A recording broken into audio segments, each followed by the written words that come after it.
जरा सोचो, क्या हो अगर तुम एक ऐसी सुरंग में फंस जाओ जहां से बाहर निकला ही न जा सके, फिर चाहे तुम कितनी भी कोशिश क्यों न कर लो। कुछ ऐसा ही होता है इन लोगों के साथ। नमस्कार दोस्तों, चलिए शुरू करते हैं आज की कहानी। कहानी की शुरुआत होती है चाइना के पहाड़ी इलाके में, जहां एक लड़की लिफ्ट लेकर एक आदमी की कार में जा रही थी। अचानक उसे सीट के नीचे किसी लाश का हाथ दिखाई दिया। जो शरीफ सा दिखने वाला आदमी था वह असल में सीरियल किलर निकला। उसी वक्त उसने कार रोक दी और तेज धार हथियार से लड़की का खून कर दिया। कुछ दिन बाद एक बस कुछ लोगों के साथ उसी रास्ते से जा रही थी जब रेडियो अनाउंसमेंट हुई कि उस रास्ते पर एक्सीडेंट होने की वजह से आगे जाने की इजाजत नहीं है। फिर ड्राइवर टोनी ने कच्चे रास्ते की ओर मोड़ दी। सामने एक सुरंग आ गई जहां से टोनी पहले कभी नहीं गुजरा था। वो आगे बढ़ने लगा और अचानक सुरंग में एक आदमी उसकी बस के सामने आ गया।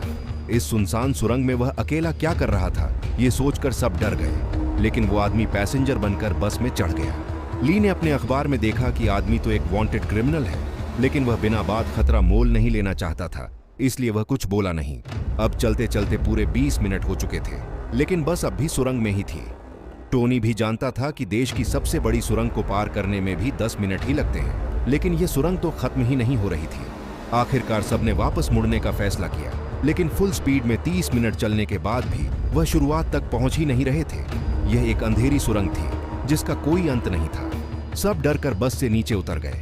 अचानक जिम को अपना फोन जमीन पर पड़ा दिखा, जो गलती से सुरंग की शुरुआत में गिर गया था।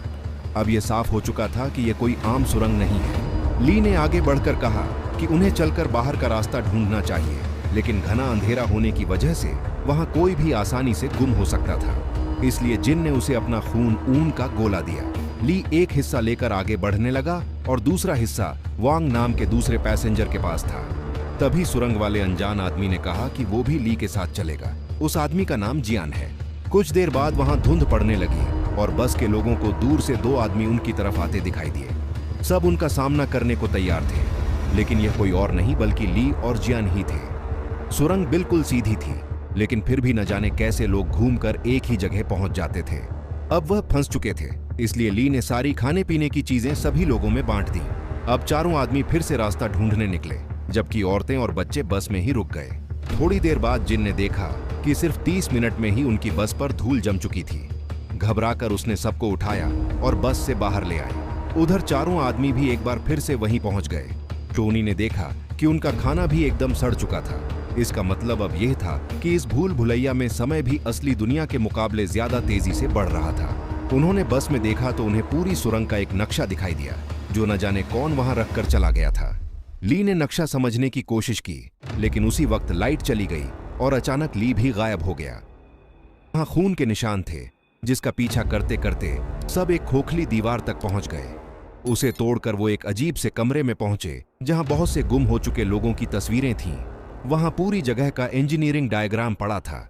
उसके मुताबिक यहां कुल मिलाकर 6 सुरंगें थीं, जो आपस में जुड़ी हुई थीं। जियान ने हिसाब लगाया कि बाहर निकलने के लिए उन्हें 6 की 6 सुरंगों को पार करना होगा।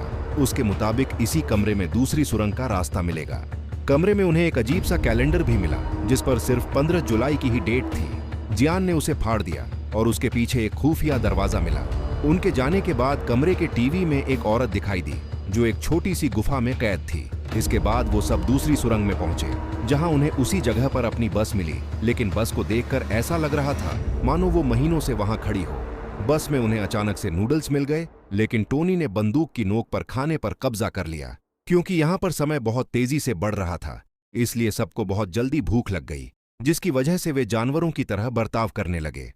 सेरा नाम की एक पैसेंजर, जो पेशे से मॉडल थी, खाने के लिए टोनी के साथ जिस्मानी संबंध बनाने को तैयार हो जाती है। वेब ने चुपके से नूडल्स का पैकेट चुरा लिया, लेकिन टोनी ने उसी वक्त उस पर हमला कर दिया। अंधेरे में अचानक से कोई पीछे से टोनी का खून कर देता है और बाकी सब बस देखते ही रह गए। वांग की नजर बस के नीचे गटर के ढक्कन पर पड़ी।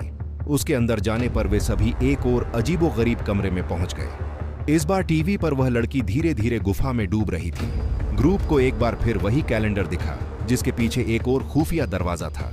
उसे पार करके वे तीसरी सुरंग तक पहुंच गए थे। ये सुरंग पहले से बहुत अंधेरी और सुनसान थी।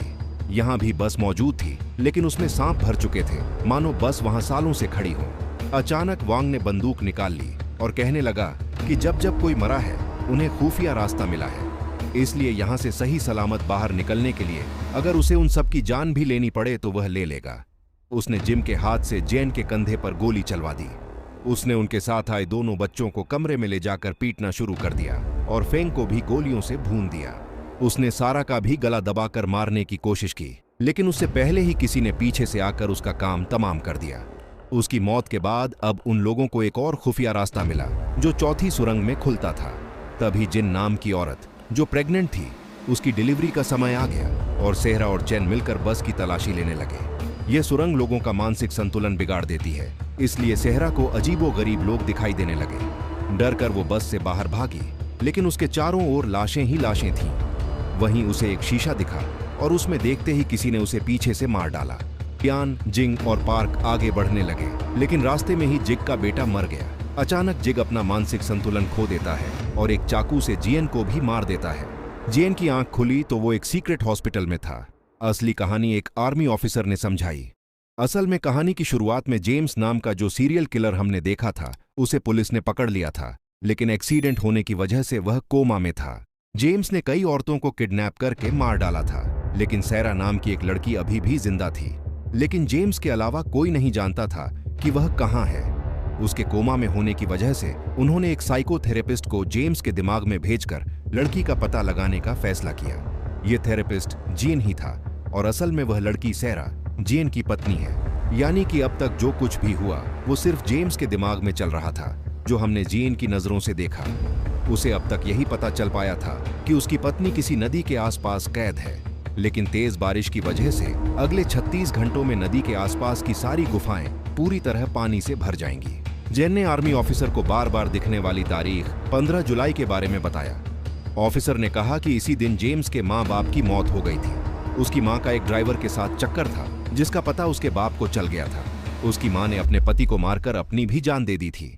असल में जेम्स खुद एक टनल इंजीनियर है, इसलिए जब वो कोमा में गया तो उसने अपने दिमाग में खतरनाक सुरंग बनानी शुरू कर दी, जो उसके दिमाग की तरह ही एक भूल भुलैया थी। उनका मकसद था सुरंग में जाकर जेम्स को बाहर निकालना, ताकि वो कोमा से बाहर आ जाए। लेकिन उस हत्यारे का दिमाग इतना पेचीदा होगा, ये उसने कभी नहीं सोचा था। उसके दिमाग में मौजूद बस में बैठे सभी पैसेंजर्स दरअसल उसकी जिंदगी के अलग अलग पहलू हैं। सबसे अच्छा था ली, जो उसके अंदर मौजूद अच्छाई की एक झलक था। दूसरा टोनी था, जो जेम्स के गुस्से को दिखाता था। वोंग जेम्स के दिमाग में उसके पिता की पर्सनैलिटी थी, क्योंकि जिस तरह वह बाकी सबको मार रहा था, असल जिंदगी में भी वह उसकी माँ को मारा करता था। और सारा एकदम उसकी माँ की जैसी थी। उसकी माँ भी एक मॉडल थी और असल जिंदगी की तरह उसके दिमाग में भी उसका एक ड्राइवर के साथ अफेयर शुरू हो जाता है। वो प्रेग्नेंट वुमन सैन उसके सपने की तरह थी, क्योंकि वह हमेशा से चाहता था कि उसकी माँ बिल्कुल वैसी हो। लेकिन वह भी उसके दिमाग में जेम्स की बुराई को बदल नहीं पाई और मारी गई। आखिर में बचे वह जुड़वा बच्चे जेम्स के बचपन को दर्शाते थे। लेकिन वहां कोई और भी मौजूद था जो बस में नहीं था, वो जिसने छुपकर ली, टोनी और वोंग का कत्ल कर दिया था। अगले दिन जन एक बार फिर से जेम्स के दिमाग में दाखिल हुआ। इस बार उसने सीधे उससे अपनी पत्नी के बारे में पूछा, लेकिन वह इतनी आसानी से कहां बताने वाला था। वो कहने लगा कि उसे अपनी माँ से नफरत है, क्योंकि उसने उसके बाप को मार डाला था। इसीलिए वो औरतों को किडनैप करके मार डालता था, क्योंकि उन पर भरोसा नहीं किया जा सकता। इसके बाद वह जीन को अपने दिमाग के अलग अलग हिस्सों में ले गया, जहां उसकी जिंदगी के कई किस्से चल रहे थे। जेन ने जेम्स के नादान बचपन से भरे हिस्से पार्क से बात करनी चाहिए, लेकिन उसकी बहन फेंग ने उसे सैरा का पता बताने से रोक दिया। इसके बाद जीन एक सिनेमा हॉल में पहुंचा, जहां आखिरकार उसे सुरंग में हुए कत्ल करने वाला आदमी मिला। ये कोई और नहीं बल्कि जेन खुद ही था। इसका मतलब यह था कि उसका दिमाग इतना शैतान था कि जो भी उसमें झांकता वह खुद भी एक कातिल की तरह सोचने लगता। शैतान जियन ने बताया कि वह सेरा को बचाना नहीं चाहता, इसीलिए उसने एक एक करके सुरंग में सबका खून कर दिया और नए जन्मे बच्चे को भी मार डाला। इसके बाद वो असली जियन को एक अंधेरी जगह पर ले आया, जहां उनका आखिरी मुकाबला होगा। जल्द ही जबरदस्त लड़ाई शुरू हो गई, लेकिन जैसे ही असली जियन जीतने वाला था, एक और शैतान जियन वहां आ गया। इसका सीधा मतलब यह था कि शैतान कभी मरेगा नहीं। उधर बारिश काफी तेज हो रही थी और पानी अब सैरा की गर्दन तक पहुंच चुका था। तभी असली जेन के दिमाग में एक आइडिया आया। अगर वो अपनी जान दे दे तो उसके साथ साथ उसकी बुराई भी खुद ब खुद मारी जाएगी। उसका प्लान काम कर गया और जेम्स के दिमाग से बुराई का नाम मिट गया। इसके साथ ही हॉस्पिटल में जेम्स कोमा से बाहर आ गया और उसने तुरंत पुलिस को सैरा का पता बता दिया। आखिरकार सैरा को तो ऐन मौके पर बचा लिया गया, लेकिन जियान कभी नहीं उठा। वह उसी सुरंग में हमेशा के लिए कैद हो चुका है। ये थोड़ी पेचीदा कहानी है, तो तुम्हें इसके ट्विस्ट में क्या समझ में आया कमेंट्स में जरूर बताना। तब तक के लिए बाय बाय।